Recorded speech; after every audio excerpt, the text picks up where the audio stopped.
Hi guys, we are reading chapter 8 of Finding Gobi. We left off with them realizing that it's going to be much harder to get her to Edinburgh than they thought. And it ended with him asking people for money and donations because it was so expensive. So let's see, chapter 9. How about this, Dion asked. He pointed to the computer screen. It showed the crowdfunding page he and Lucia had just created to help pay to bring Gobi home. Where it asked for their target number, he had filled in 6,200. We'd never get it, he pointed out, but it's probably the most realistic estimate of how much it's all going to cost to get her here. His wife nodded. And if we only get a few $100s, it'll all help, she agreed. Yeah, let's shoot for it. Dion clicked the button to finish the site and make it go live. He let out a sigh. Okay, he said, leaning back in his chair. It's up. Now we have to hope that people see it and want to help. Over the course of the next day, Dion's phone chirped several times. Each chirp let him know that someone else had donated money on the crowdfunding page. Everyone who had donated so far had been a fellow runner. Dion really appreciated their help and their support. He was also touched by the comments each donor left on the page. He hadn't realized just how much Gobi had warmed each of their hearts. That little dog really was something special. Then Lucia came into his office. She had her phone in her hand. I've got a guy here for you, she told Dion, holding out the phone. He says he's a journalist and wants to talk with you about the page.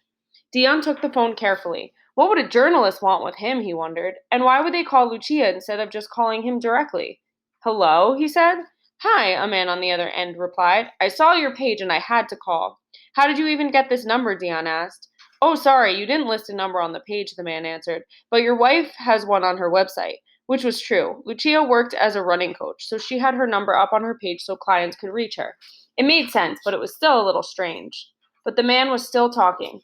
Listen, I'm with the Daily Mirror, he said. I'd like to do an exclusive interview with you about your quest to bring this dog home. Dion shook his head. The Daily Mirror? He knew the paper, of course. Everyone in Britain did. Still, he'd never had a journalist want to write a whole article about him before, and it might at least lead to a few more donations, so what was the harm? All right, he said finally. You want an interview? You've got it. Great, but don't forget, this is an exclusive, right? The reporter reminded him. No talking to other journalists before the story comes out. Dion laughed. Mate, you can do what you'd like with the story. No one else is going to care about it. The reporter laughed as well. We'll see about that, he said. They did the interview by phone the next day, and the day after that it was in the paper. Dion ran out to buy a copy. He was curious and a little nervous about how it had turned out. He was amazed when he turned right to the section, though. The story took up an entire page, and as Dion read the article, he was really pleased. The journalist had done a nice job on it. The title was a little funny. I will not desert my ultramarathon pal, it read, but the article really captured the sense of what Dion had said, about how he and Gobi had bonded, and about how he felt he needed to bring this dog home because she was already part of his family. There was even a quote from the race's founder. Gobi really became the race's mascot. She embodied the same fighting spirit as the competitors. It was a good line, and it was completely true. How else could that little dog have run all those miles beside Dion? An hour later, Dion's phone started going wild. It was chirping almost nonstop.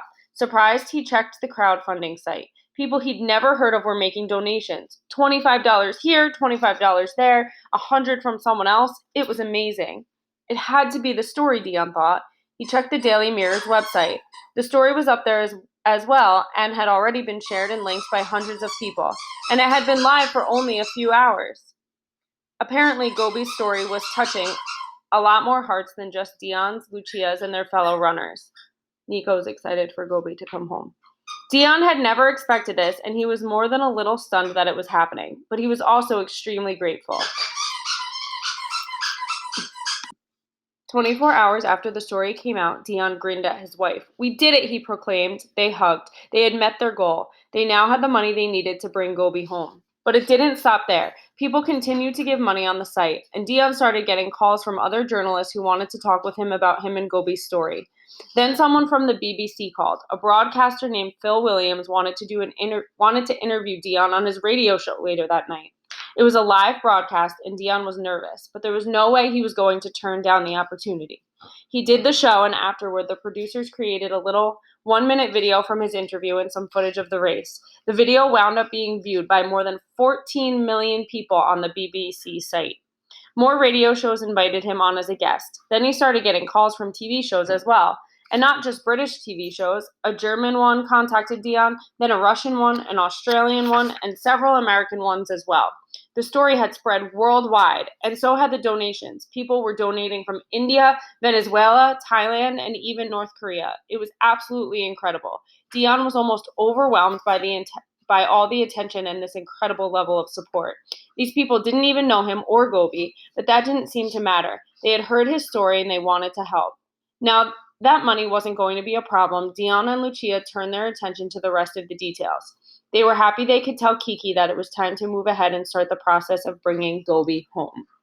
That is the end of chapter 9. Go respond. Happy Friday!